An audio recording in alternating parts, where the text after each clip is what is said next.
Là, pour fêter les 1 an de plus de Monsieur le Président de la République.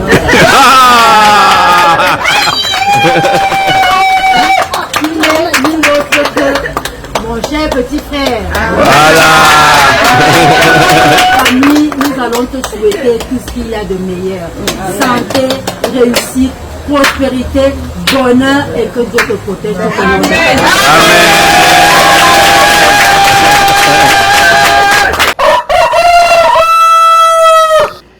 Mesdames, Messieurs, chers compatriotes et toutes celles de ceux qui me font l'honneur de suivre les actions de SOS Cameroun Solidarité par ma voix, je vous dirai jamais assez merci pour ce que vous nous apportez au quotidien. Sans vous, nous ne sommes rien et nous ne serons jamais rien. C'est pour cela que je ne manque aucune occasion ici comme ailleurs pour vous renouveler nos remerciements. Merci à toutes et merci à tous. Mes chers compatriotes, aujourd'hui est un nouveau jour. J'invite donc toutes celles de ceux qui ont eu la grâce de Dieu comme moi de glorifier le Tout-Puissant et de célébrer la vie. Appelle-le comme tu veux, Zamba, Zambe, Zama, Tatabe, Si, Loba, God, Job, Allah, Nini. Donne-lui le nom que tu veux, mais glorifie-le. Sans lui, nous ne sommes rien et nous ne serons jamais rien. Sans oublier tous nos ancêtres méritants, d'ici et d'ailleurs, connus et inconnus, visibles et invisibles, humains et nature, qui ont bien voulu nous accueillir ici sur cet espace terrien qui nous était étrange, mais qui nous est devenu familier à force d'y habiter.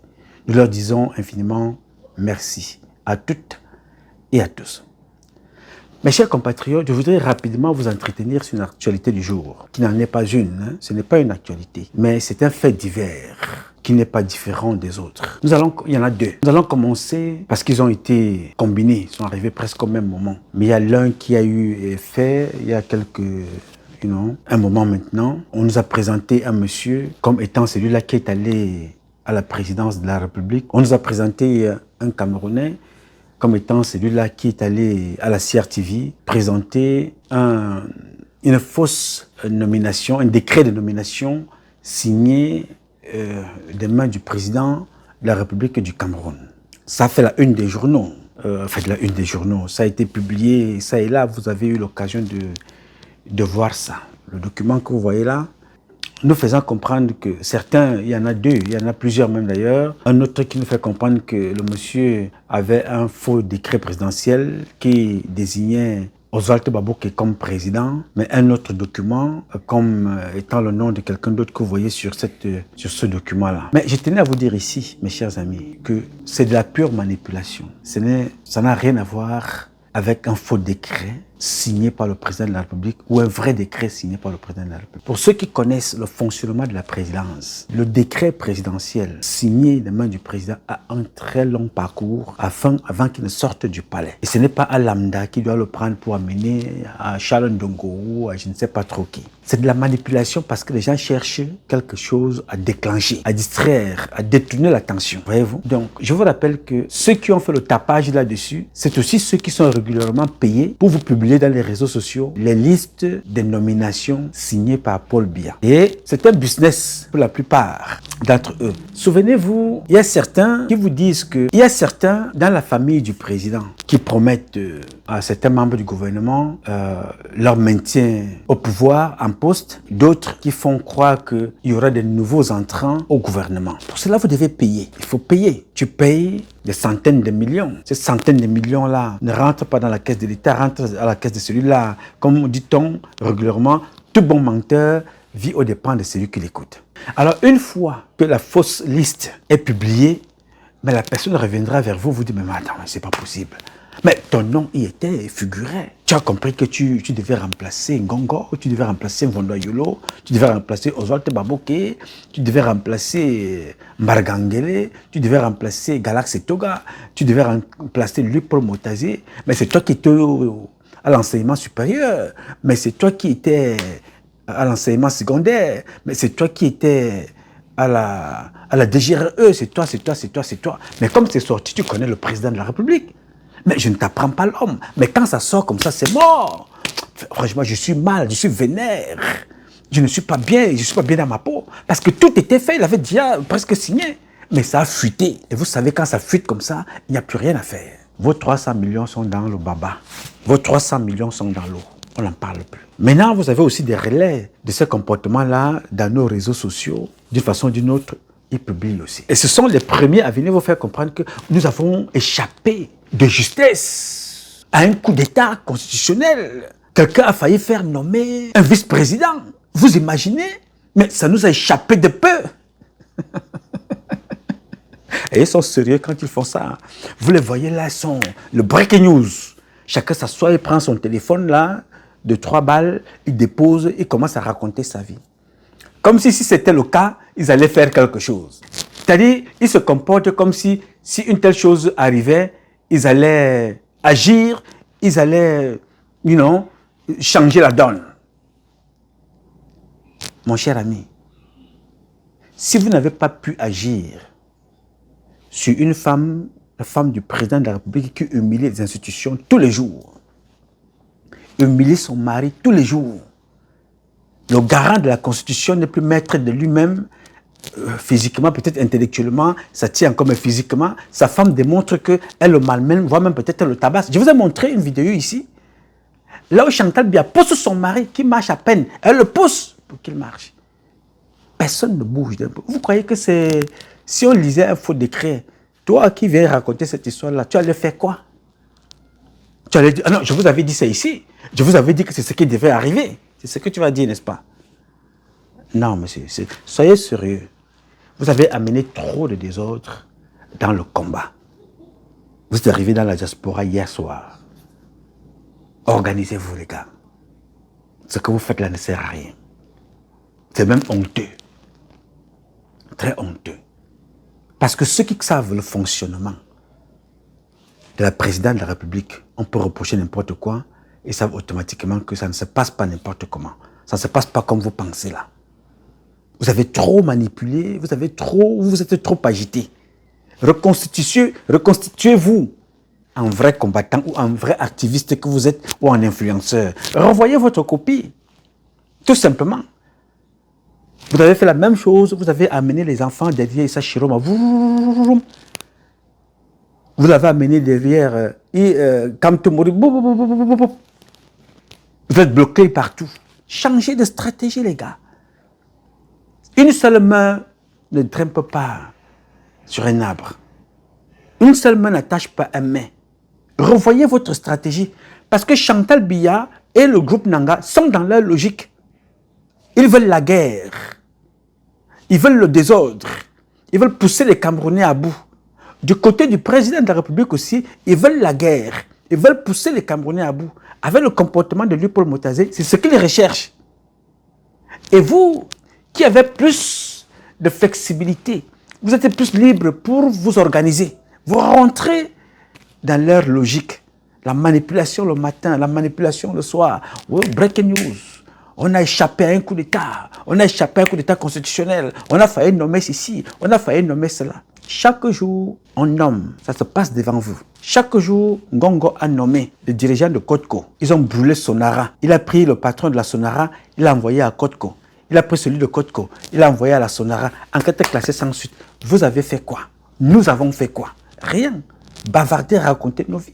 L'affaire Glencore que nous avons dénoncée ici, notre aîné, le maître Akeremouna, a ramené des documents, des informations encore un peu plus élevées. Qu'est-ce que vous avez fait? Rien, n'est-ce pas? L'Amérique a été payée, le Congo a été payé par la même compagnie, Glencore. Nous sommes les seuls à n'avoir pas été payés parce que Ngongo et la même bande à Chantal Biya se sont assis et font la même chose. Mais vous êtes toujours dans les réseaux sociaux à vouloir détourner l'attention des personnes. Là où on devait agir, on n'a pas agi.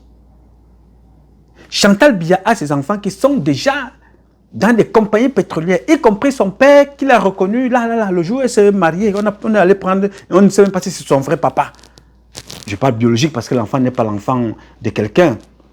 L'enfant est davantage de celui qu'il a élevé que de celui. Je pense que Ernest Boutchouan, qui était le mari de sa mère, était plus proche de Chantal Biya que le blanc qu'on nous a ramené là, qui est maintenant dans le pétrole, que vous voyez sur des photos un peu partout. Nous n'avons rien fait. La canne, nous n'avons rien fait. Le Covid, nous n'avons rien fait. Cette femme traîne son mari à gauche et à droite. Nous sommes là, nous gesticulons, nous racontons nos vies. Je vous dis tout simplement, si vous ne pouvez rien faire Arrêtez ces agitations. Parce que les vrais Camerounais s'organisent. Il y a quelque chose qui va se passer. Mais ça ne va pas se passer comme ils se préparent ou comme ils l'entendent. Les nominations ne se passent pas comme ça. C'est un long circuit pour qu'on vienne lire un communiqué à la télé. Ça ne se passe pas comme on veut vous faire croire. Tout ça, on a fini avec... c'est le relais des actions de Joyce Nawal. On a tué le crime de Joyce Nawal, oui, avec les vidéos de Amogo Belinga. N'ayant plus quelque chose entre-temps en vue, on nous sort rapidement cette histoire. Vous croyez que si c'était réellement quelque chose de sérieux, on vous fait comprendre que ça s'est passé depuis un moment maintenant. Pourquoi on vous parle de ça aujourd'hui? Parce qu'il faut toujours animer le vide par quelque chose. Et je vous rappelle que le monde entier est en train de changer. Le monde est en train de se remodeler. Pendant que ça se passe là, on tue nos compatriotes dans le Nozo. On tue nos compatriotes dans le Grand Nord. Les militaires meurent. Les autres pays africains sont en train de se réorganiser.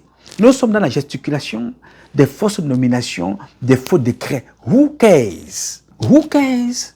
Mais je rappelle tout simplement que ceux qui sont dans ce jeu-là, qu'ils sachent que quelque chose va se passer. Que ce soit du côté des Boulous, avec les Lupo Motazé qui s'agitent, que ce soit du côté des Nanga. Les Camerounais ne vont pas se laisser faire dans votre agitation. Il y a quelque chose qui va se passer. Donc préparez-vous, comme je vous le dis tous les jours. Ce n'est ni une menace, ni une intimidation, ni vous faire peur. Préparez-vous chacun à la maison ou avec des bougies, des torches, un petit sac de riz, des boîtes de sardines, l'huile, les produits de première nécessité pour les comprimés pour les enfants en cas de fièvre ou de palu ou alors en cas de diarrhée parce que l'eau peut être, celle que c'est vrai que vous êtes déjà habitué, mais préparez une trousse de médecine, on appelle ça quoi? Il y a une petite trousse là, des urgences là. Préparez tout ça avec les premiers soins d'urgence. On ne sait jamais.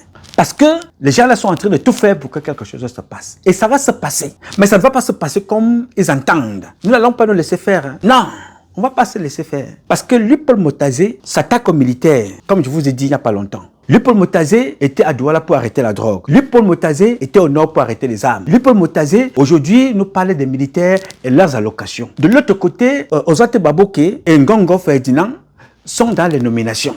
Chacun cherche la déstabilisation à son niveau. Mais sachez que les Camerounais sont préparés, les gars. Oui, les Camerounais sont prêts. Parce qu'on a déjà trop subi ce que vous faites là. Trop d'humiliation. Vous avez humilié les institutions. Vous avez humilié le représentant des institutions. Vous avez humilié les Camerounais. Et vous continuez d'humilier les Camerounais tous les jours. Nous ne sommes pas bêtes. Nous ne sommes pas fous. Nous sommes tout simplement des Camerounais qui prennent beaucoup de temps. Le moment venu, je ne suis pas sûr que vous allez réussir. À côté de nous, chez Sylvia Bongo, c'était pareil. Trop d'agitation avec son mari qui n'arrivait même plus à marcher. Elle a fini par la case prison. Je vous le dis aujourd'hui, Chantal Biya, dans ses agitations continues, elle finira dans une case prison ou en exil ou alors les deux pieds devant. Je ne souhaite rien, mais je dis faites attention.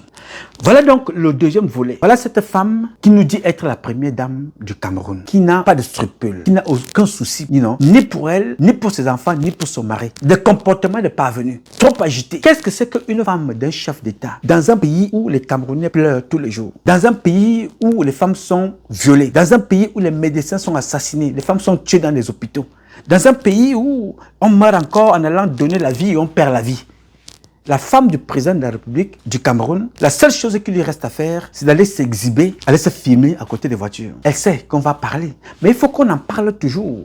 On parlera toujours. Mais malheureusement, cette femme-là, elle ne représente en rien le peuple camerounais. Ni dans notre culture, ni dans l'élégance. Je préférerais encore Mami Nyanga, la sénatrice, qui a le look, qui a cette élégance, qui peut diversifier. Donne la valeur au coton, dans son style à elle. Chantal Biya ne nous représente pas, avec son rouge satanique, elle ne représente personne. Malheureusement, chaque fois qu'elle fait une sortie, c'est pour humilier ses enfants. Oui, monsieur. Si ce n'est pas sa fille que vous avez vue, ma fille, Brenda, c'est ma fille, ça. Ce n'est même pas ma petite soeur, ce n'est même pas ma compatriote, c'est ma fille, c'est notre fille. L'autre jour, elle publie. Elle est dans une chambre avec une autre lesbienne. Donne-moi du champagne. Je te donne ma chatte. Donne-moi du champagne. Je te donne ma chatte. Et après, je prends ta chatte. Tu vas bien manger? Tu vas aller cracher comme ça.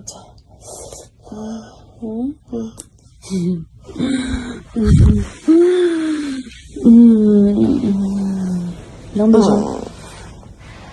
Non, vas-y.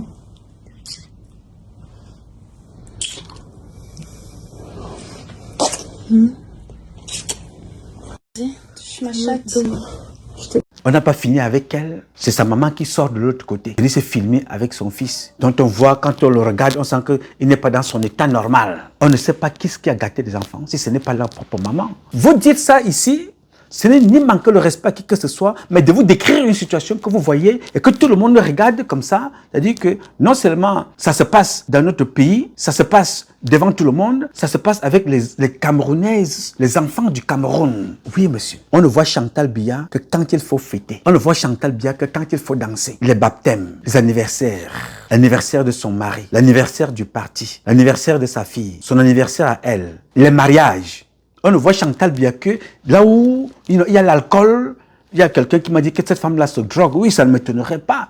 Je ne peux pas le justifier parce que je ne sais pas, mais je relève là ce que j'ai dû lire dans l'une des publications, un commentaire, que cette femme-là se drogue.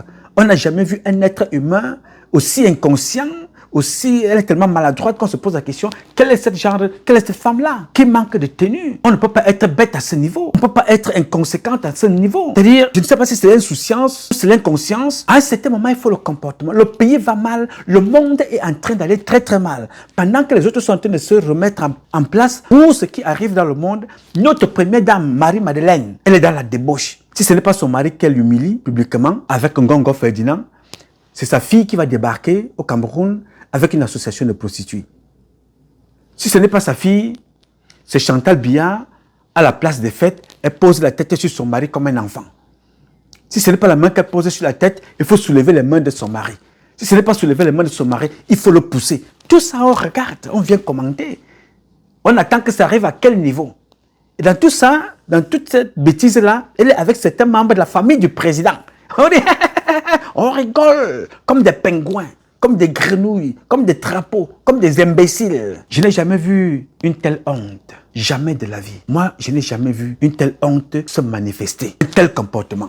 Une femme peut être bête, mais elle a la classe. Vous voyez, la femme de Donald Trump, elle n'a pas fait de longues études. Elle a le même parcours, plus ou moins, que celui de Chantal Biya. Ils sont passés par la mode. Elle a trop de tenue. Elle a plus de classe. Je t'assure, elle n'a rien à voir avec Chantal Biya. C'est deux mondes totalement, diamétralement opposés. Elle a de la classe, elle a de la mesure, elle a le comportement. La nôtre, si ça ne gesticule pas avec ses ordures, sa poubelle sur la tête, ça gesticule un peu partout avec son rouge Satan.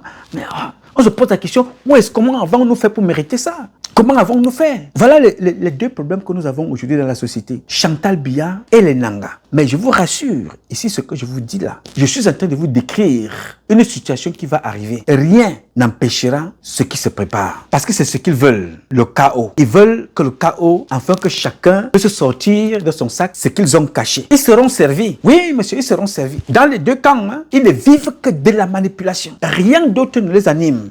Les Camerounais manquent de l'eau potable. Les Camerounais n'ont pas de route. Les Camerounais sont en insécurité. Les Camerounais n'ont pas d'emploi. Les Camerounais sont assassinés et tués. Les Camerounaises et les Camerounais sont violés. Les Camerounais sont dans la drogue. Les Camerounais sont dans les tombes. Pour aller profaner les tombes, prendre des ossements humains. Les Camerounais sont dans tout et n'importe quoi. Mais Chantal Biya, qui est la première dame, vous ne l'entendrez jamais. Le seul moment où vous l'entendez, c'est qu'elle est en train de célébrer. On ne va pas supporter ça très longtemps. Elle ne représente pas les petits Nanga. Je vous le dis ici. Je vous ai fait comprendre que 98% des membres du gouvernement ont trahi le président de la République et ont trahi le peuple camerounais. Il y a 2 ou 1% qui sont là, qui sont restés les derniers garants, le dernier rempart de ce qui se prépare. Ils sont de notre côté. Les Camerounais sont nombreux. Biya avait dit que nous passerons tous, mais le Cameroun restera. Mais nous nous battons pour qu'un Cameroun digne reste, que nous puissions avoir cette capacité à léguer un Cameroun normal aux prochaines générations. Vous avez vu ce qui s'est passé. Vous avez vu ce qui se passe aujourd'hui avec le monde entier. C'est fini pour le moment. Ça a commencé avec la Palestine. Bon, ça date de depuis Palestine-Israël. Ça a suivi avec l'Ukraine et la Russie. Après, s'engendre là avec le Venezuela, l'Iran. Pendant ce temps, l'Afrique est en train d'être menacée, nos compatriotes de l'AES. Maintenant, ceux qui organisent le terrorisme ont repris place du côté du Tchad. Si vous suivez l'action, vous comprenez le nombre de Camerounais qui meurent. Du côté avec le Nozo, le nombre de Camerounais qui meurent. Du côté là-bas avec Boko Haram. Pendant ce temps, la femme de la nation, celle-là qui est, on peut dire qu'elle est encore là pour apaiser les Camerounaises et les Camerounais. Elle est dans la débauche, dans la dépravation, dans l'exhibition. Et on va saluer ça, on va encourager, on va se dire que non, c'est une bêtise. On va parler pour elle ou bien pour nous. Non, nous parlons pour nos institutions. Nous parlons pour le peuple camerounais. Nous parlons pour ce qui est des nôtres. Nous parlons pour ce qui nous revient de droit. Nous parlons de ce qui est important pour notre société. Nous ne parlons pas ici pour accompagner une certaine galerie. Nous ne parlons pas ici pour animer une galerie. Nous ne parlons pas ici parce que pour indexer X ou Z. Nous parlons pour dire que ça commence à être trop. Trop, c'est trop. Elle ne dira pas demain qu'elle n'avait pas été prévenue. Elle ne dira pas demain qu'elle n'avait pas été informée. Elle ne dira pas demain qu'elle n'était pas informée de ce qui se passe. Attention, moi je vous dis tout simplement, trop c'est trop. Trop, c'est trop. On ne peut pas fonctionner comme ça. On ne peut plus. À une certaine époque, on a vu ça en France avec Marie-Madeleine. Cette débauche, cette prostitution institutionnelle, cette prostitution physique, on a vu ça, ça a déjà existé. Mais dans notre continent, Afrique, c'est la première fois qu'on voit un pays qui était premier devenir dernier. Pas parce qu'il lui manque quelque chose, mais parce que ceux qui sont là ont choisi la débauche. Une frivolité à nul autre pareil. C'est comme si cette femme-là est en train de... Je ne sais pas ce que cette femme paye. Moi, personnellement, je ne comprends pas. Toute une vie. Aujourd'hui, elle prend les membres de la famille du président de la République, elle amène avec elle. Comme si c'est des personnes qui sont en manque de... On appelle ça chez nous, souvent, on dit chez les étonnants, Dati Yakne ici, c'est-à-dire dire au revoir à la terre. Je pense que son comportement relève de quelqu'un qui est en train de dire au revoir au pouvoir. Parce qu'elle sait qu'un jour ou l'autre, elle ne serait plus capable de se comporter ainsi. Elle découvre la Ferrari, elle découvre les voitures, c'est-à-dire que des comportements des plus parvenus. Alors, j'ai voulu attirer votre attention là-dessus, en ce qui concerne le faux décret, il n'en est pas un. Ce n'est pas un problème de décret, c'est un problème de manipulation. Parce que le décret présidentiel ne fonctionne pas comme ça. Le décret présidentiel a tout un parcours. Un individu ne se lève pas comme ça un matin, il arrive, je vais vous faire comprendre que voilà, c'est je porte avec moi un décret présidentiel, bon, il faut le lire. Ça ne se passe pas ici. Ok, c'est de la pure manipulation. Et de deux, le comportement de Chantal Biya nous démontre qu'il y a quelque chose qui ne va pas. Et ce n'est pas nouveau. C'est ce qu'elle sait faire. La débauche, la dépravation des mœurs. C'est-à-dire qu'elle manque de moralité. C'est une mère qui a raté le coach. Elle a tout raté. Elle a raté son éducation qui pouvait se rattraper. Elle a raté l'éducation de ses enfants. Elle a raté l'encadrement de son mari, l'accompagnement de son mari. Elle a tout raté. Elle rate même encore aujourd'hui le dernier carré, c'est-à-dire le soutien à son mari à la dernière heure. Nous sommes là aux dernières heures, normalement, de l'arrêt du match. Elle a tout perdu, elle a tout raté. Maintenant, elle joue comme si elle venait nous narguer. Non, c'est sa nature. Chantal Biya ne nargue personne. C'est sa véritable nature. Vous comprenez? On ne peut pas continuer à soutenir ça sous le prétexte que Betipo Nanga, c'est notre soeur, c'est notre quoi que ce soit. Non, monsieur. Une seule dent a fait pourrir toutes les autres dents. Il faut se débarrasser de cette image-là. On ne peut pas passer notre temps. Elle a souillé le président.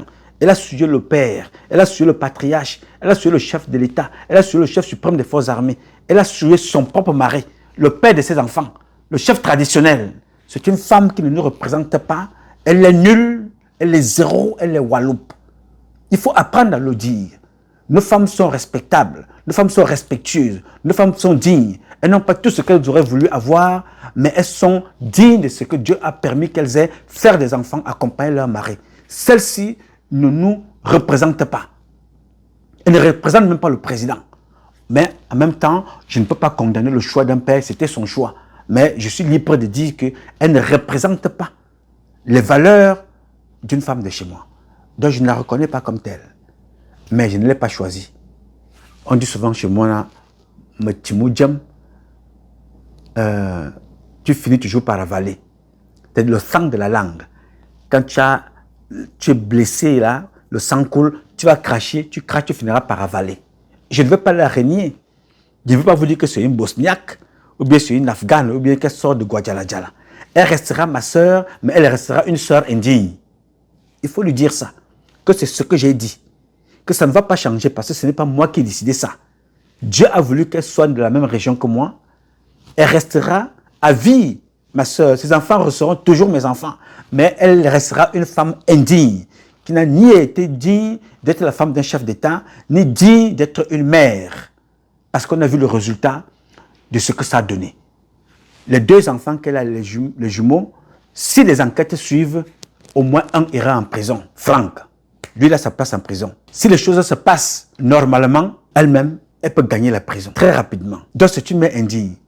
Les 2 autres, Brenda et Junior, est-ce que je vais vous faire un dessin? Avant, je pouvais faire un dessin. J'avais dénoncé ici que Brenda se droguait, avait été victime des abus sexuels à Los Angeles. C'est moi qui étais allé là-bas filmer ça. Et j'ai juré que Chantal Biya, aussi longtemps que la terre existera, le jour où je la rencontre, elle me donnera d'abord mon argent que j'avais dépensé pour lui dire quels sont les comportements, ce que notre fille est en train de vivre à Los Angeles. J'ai payé mon billet d'avion avec mes équipes. Nous avons passé beaucoup de temps là-bas pour venir avec le rapport de ce que nous sommes en train de vivre aujourd'hui. Les partouzes, la drogue, l'alcool, la déstabilisation psychologique. On pouvait encore y récupérer. Mais non. Là, il fallait cela jouer. Il fallait m'accuser, moi, de détester les enfants du président de la République. Alors aujourd'hui, si le président s'assoit et vous regarde et vous pose la question, en 34 ans de vie, vous qui m'avez écrit des rapports pour faire comprendre que Nouma Patrice Freeman, cet enfant-là me déteste, entre lui et vous, qui me déteste et qui a détruit ma vie, donc il n'y aura pas photo, ce sera le jour et la nuit. Donc ceux qui ont trahi le président de la République, Chantal Biya, elle-même, elle est en tête de ceux qui ont trahi son mari et ceux qui ont détruit sa famille. Elle a été la première à détruire ses propres enfants. Donc je vous le dis ici, je n'ai pas besoin d'indexer quelqu'un, je suis là, je suis en train de décrier ce qui se passe devant vous tous, ce que vous voyez. Quelle est la femme du chef d'État à qui vous avez vu faire des comportements comme ça, depuis que vous vivez en dehors de ce qui s'était passé en France à une certaine époque? Quelle est la femme, la première dame africaine que vous avez vue avec de tels comportements? Il n'y en a pas. Nous sommes les seuls à voir une femme qui humilie son... Vous vous souvenez à la CAN, quand elle sort du véhicule, le président lui demande de s'asseoir. Vous voulez encore qu'on vous montre quoi? On parle des enfants qu'on vole à la fondation Chantal Biya. Quand on vole ces enfants-là, elle est innocente. Elle n'est pas au courant qu'on vole les enfants. Le sang qu'on prélève sur les enfants, là va où? Quel était le travail d'Abissou? Abissou est reconnu comme étant celui-là qui volait des enfants, qu'on prélevait le sang. Il faut lire. Hein? Moi, je vous dis, demain, ce que je vous dis là va rattraper Chantal Biya un jour. Abissou n'est plus là. Abissou, qu'on disait, elle était marabout. Elle est morte avec beaucoup d'argent. Son oreiller, sous l'oreiller, elle avait de l'argent. Mais elle n'est plus. Chantal Biya n'est pas éternelle. Moi, je ne lui souhaite rien. Mais je souhaite qu'elle vive pour subir la sentence de ce qu'elle fait vivre aux Camerounais psychologiquement et de ce qu'elle fait vivre à son mari et aux enfants. Il y a toute la communauté Ekang, il y a tout le peuple camerounais. Nous ne nous reconnaissons pas dans le comportement de cette vulgaire femme. Elle est vulgaire, elle est irresponsable, elle n'est pas digne d'être l'une des nôtres, elle n'est pas digne d'être la femme d'un chef d'État, elle n'est pas digne d'être une fille Ekang, elle est digne d'être des filles waya waya qui traînent comme ça. Mais le chemin de Dieu a voulu qu'on lui a tout donné. Oui, parce qu'on ne vient pas là en buvant le sang. Chacun a son destin, comme avait chanté Longuet Longuet. Le crayon de Dieu n'a pas de gomme. S'il est dit que tu seras président, tu le seras un jour. Elle a été, et nous voyons ce qu'elle a fait, de ce que Dieu a tracé comme chemin pour elle. Nous avons vu le résultat, c'est-à-dire zéro, nul, ou Guadeloupe, ni en éducation, ni en comportement, ni en tenue vestimentaire, ni en élégance. Elle ne représente le Cameroun en rien. Rien. Zéro. Elle ne représente pas la femme camerounaise. Transmettez-lui ce message. Yes, il faut lui transmettre ça. Il n'y a aucune femme au Cameroun qui se comporte comme ça, en dehors de sa bande là avec les Célestine Ketcha. Même le Madeleine Tchouente ne se comporte pas comme ça. Madeleine Tchouente a ses cas, mais ce n'est pas à ce degré-ci là. C'est-à-dire c'est la bande à Célestine Ketcha, la bande à Sondé de Camtel. C'est la même bande là. Vraiment, ça va le coller à la peau pendant longtemps. Heureusement que le temps est ce qu'il est. Nous sommes convaincus que nous allons réussir à un certain moment de nous débarrasser de cette image-là. Un jour, je suis convaincu. Ce n'est qu'une question de temps. Ne soyons pas pressés. Soyons préparés à ce qui va arriver. Je tenais ici à vous le dire. Que tout ce que vous voyez là, ça n'a rien à voir avec quelque chose de normal. C'est leur méthode. C'est leur façon de fonctionner. C'est leur stratégie. La manipulation et des comportements comme ça relèvent des imposteurs. Des gens qui ne servent à rien. Donc la seule façon pour eux de paraître, c'est de vivre avec les scandales. Je vous avais dit ici, quand ce n'est pas Momo, c'est Brenda. Quand ce n'est pas Brenda, c'est Samuel Eto'o. Quand ce n'est pas Samuel Eto'o, c'est sa mère. Quand ce n'est pas sa mère, c'est la femme de Ngongo. Quand ce n'est pas Ngongo, c'est ce couple Ngongo. Quand ce n'est pas le couple Ngongo, c'est le couple Ovaso Baboke, Crescence Baboke ou Baboke lui-même. Si ce n'est pas Baboke ou sa femme, c'est Indira Baboke. Le scandale, il y a toujours quelque chose qui se passe avec ces gens-là. Au courant d'un mois, l'une de ces personnes-là va faire un scandale qui va entraîner des personnes. Ça pour gagner le temps. Personne d'entre eux ne va se retrouver en train de vous dire on a inauguré quelque part là-bas un forage. Est-ce que vous avez déjà vu ces gens-là vous faire comprendre que non, il y a un forage qui a été inauguré quelque part parce que Chantal Biya, parce que Crescence Baboke, parce que Ozat Baboke ou parce que Ferdinand Ngongo? Non. Ils sont convaincus qu'ils sont assis sur l'argent, ils peuvent tout faire des Camerounais. Mais attention, ce peuple camerounais que vous voyez là, ce n'est pas n'importe quel peuple. Vous allez être surpris le moment venu. Faites gaffe. Tout ce que vous avez fait là sera payé un jour.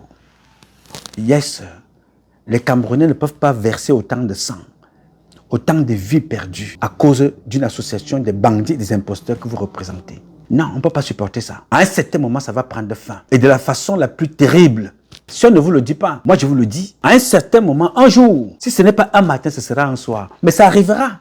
Alpha Condé ne le savait pas. Ça l'a pris. Ali Bongo ne savait pas. Ça l'a pris. Idriss Déby ne s'attendait pas que c'est ceux-là à qui il avait tout donné qui allait prendre sa vie. Mobutu, c'est arrivé. Blaise Compaoré, c'est arrivé. Ben Ali, c'est arrivé. Moubarak, c'est arrivé. Vous aussi, Chantal Biya, ça arrivera. Le seul combat que j'ai amené, moi, aujourd'hui, là, il est double. Me battre, libérer le père Biya, otage de ce clan-là. Et ce clan qui a fait du peuple camerounais prisonnier d'un système qui avait été implémenté par le président lui-même. Donc ma mission aujourd'hui, c'est de me battre pour que le père Biya soit, avec un honneur, sauvé et libérer le peuple camerounais. Je n'ai absolument rien à foutre avec la femme du président. Rien.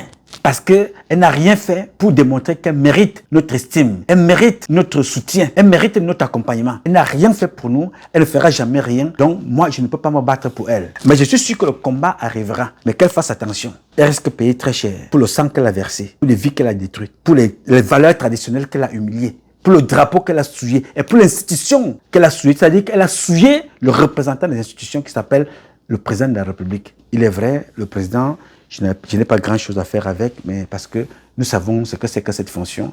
Mais je m'attache plus au père qu'à l'institution. C'est tout ce que j'avais à vous dire aujourd'hui. Je n'ai pas une mine totalement de gaieté parce qu'à un certain moment, c'est trop. J'ai donc voulu vous le dire. Tout ce que vous avez suivi ces dernières heures, c'est de la pure manipulation. Donc il n'y a rien de nouveau. Rien. Tout ce que vous avez vu là, il n'y a rien de nouveau. Mais chaque jour, il y a l'eau qui monte, la tension qui monte. Et je suis sûr que c'est en train d'arriver là où ils veulent que ça arrive. Mais ce sont les conséquences de ce qu'ils veulent là, qui ne pourront pas assumer. Qu'ils le sachent aujourd'hui. C'est ce que je voulais échanger avec vous. Je m'excuse si j'ai été long. Mesdames, Messieurs, chers compatriotes, ce combat est un combat de tous et de chacun pour un intérêt commun. C'est avec la volonté des Camerounaises et des Camerounais que vous êtes et la bénédiction de Dieu que nous vaincrons. En attendant, le combat continue. Ce combat continue parce qu'un Cameroun nouveau est possible. Chacun d'entre vous dans son domaine respectif.